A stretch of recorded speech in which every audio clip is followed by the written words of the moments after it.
Today we're going to install the RetraxPRO XR on this 2019 new body style GMC Sierra. Now this is the same install as a Chevy Silverado. Let's go ahead and get started. All right, so I'm going to show you what's going on with the passenger side. We're going to do the exact same thing with the driver's side. First, this sticker that's here, we're going to take that out of the way. That way we can remove this spiral. And that's just there for shipping. Once you pull that out, you can discard that.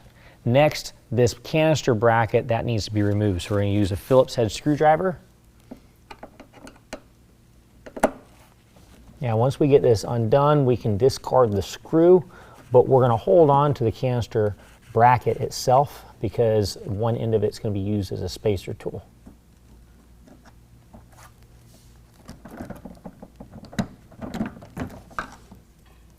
This end right here is what we need to keep, so we're just going to set it off to the side. Now I'm going to go ahead and open up the weather guard seal. Now these are typically locked, so what we're going to do is unlock it, and then we can press down this button. That undoes the latch. With the latch undone, we can slide the rail in. If you're trying to slide the rail in and it's not going in, make sure you double check your latch. All right, now this is the passenger side rail. How you can identify that is you're going to have a hole up on one end that's going to face the cab side. When I turn this upside down, you're going to see you got a little notch that's coming out here. It's got a threaded hole in it. Back here, it's going to come back out. You've got another threaded hole right back here. On the opposite side, you got a channel. That's the part where the blanket of the cover slides in. So what we're going to do is we're going to line this up, lift up the cover a little bit, and slide the rail into the cover.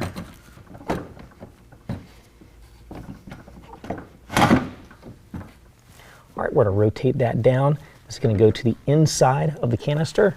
We're going to take a machine screw out of our kit, use a Phillips head screwdriver, and tighten that up. All right, now we're going to go ahead and install our next machine screw right back here. All right, repeat the same process on the opposite side. Next, what I like to do to keep the cover from moving around inside the rails is I like to just take the cover and latch it down. That will keep it locked in the rails. Next, I'm going to take the canister cover. You're going to see you've got a couple of holes up on the top of the canister cover that are threaded. That goes up to the top, and then you'll also have a rubber flap that comes out. That's going to be facing towards the cab of the truck.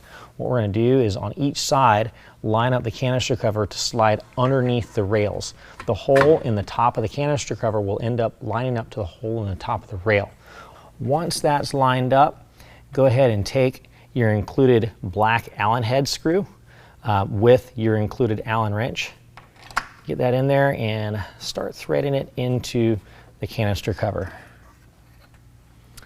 And once that gets tightened down, make sure you do that on the opposite side as well. Now with the help of a friend, go ahead and lift up the cover and the rails, set it up on top of the bed caps.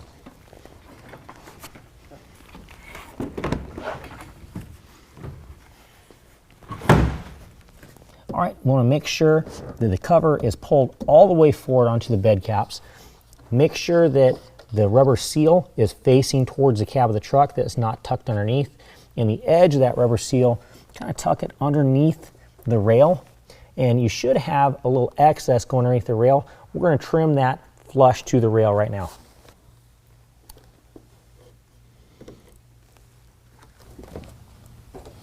All right, and trim it tight on both sides. All right, now we need to go ahead and align the rail to the tailgate. This is the canister bracket that we took out and we set to the side for later. This part of the bracket is 1/8 of an inch thick. We're going to use that as a spacer tool. So what we're going to do is we're going to slide that between the bottom of the rail and the tailgate. And then once that's in place, we're going to slide the rail to the tailgate where it's flush up against that spacer tool. That gives us a 1/8 inch space between the end of the rail and the tailgate. Do that on both sides. Right now along your rail, you're going to have 4 locations like this, 2 on each side. You got 2 nylon adjustment screws. This is where your clamp's going to go. Now something I want to point out on these trucks, your bed cap down below is actually not solidly up against your internal metal flange behind that bed cap. So what we need to do, where each one of these clamps are going to go, is we're going to take one of our shims and put it up between your plastic bed cap and that metal flange. That way we're tightening to something nice and solid. All right, now this is your clamp assembly. The first thing we're going to talk about is the back side of the clamp. This is the part that goes up underneath your bed cap. Now, this is adjustable, and this is for just about every application out there. So I'm going to show you what I did for the GM truck. What you do is you loosen up these two screws.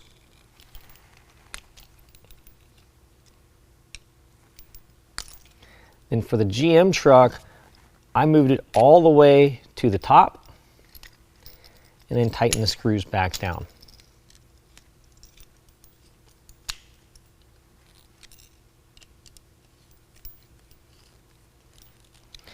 You want to make sure this is straight and even along the top.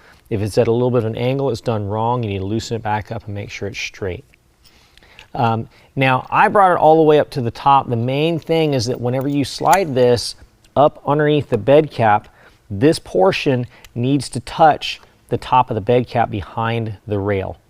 That's what's the most important. So if there are slight tolerances, you might need to loosen it up, drop it down a little bit. But for the GM truck, I found that all the way up is where this one needs to be. All right, now I'm going to go ahead and insert this up inside the bed cap. This portion right here goes in between the two nylon adjustment screws. Hold it together by hand, and then go ahead and tighten down with a 9/16. Once it starts to get a little bit snug, push down on the rail to make sure it's seated properly against the bed cap, and finish tightening it down. Just get it nice and snug, no need to over tighten it. Now this portion right down here, what this does is it helps to keep the rail level under any kind of a load. So what we're going to do is we're going to just rotate this bolt to where this portion pushes up against the inside wall of the bed. Once that makes contact, then this nut that's inside here, we're going to run this to the clamp and we'll snug that up. Do that also with a 9/16. Repeat the same process in all 4 clamps. All right, now there is a plastic film from the factory that needs to be removed before you install the drain tubes. Once that's removed, you can go ahead and install the drain tubes. You've got a piece that just snaps right into the bottom of the canister. All right, make sure that's snapped in all the way so that it doesn't pull back out. The other end of the drain tube you want to route out of the bed of the truck. Now this particular truck has a bed rug, so what I'm going to do is I'm going to find the hole right next to where the tie-down hoop is, and I'm going to route it out between the tie-down hoop and that hole. This way, whenever runoff water comes out the drain tube, it's just going to go in between the bed and the bed rug, and it'll find its way out the bed of the truck that way. If you have a plastic drop-in liner, you can do the same type of thing there. If you have a spray-in liner, or if you have no liner at all, you'll need to drill a little hole in the bed of the truck to route the drain tube out that way. Do the same thing to the opposite side. All right, now just in case you're curious, if you have the Multi-Pro tailgate with that embed handle, the rail does not obstruct the action of the handle at all. Now we're going to go ahead and test the operation of the cover. Just press the button on the handle, it pops up, walk it back to the tailgate. Latch it down, then we can go ahead and pull off our quart pad that was installed for shipping. You can go ahead and remove those now. Well, that concludes the installation. If you have any questions, call the experts or visit us online.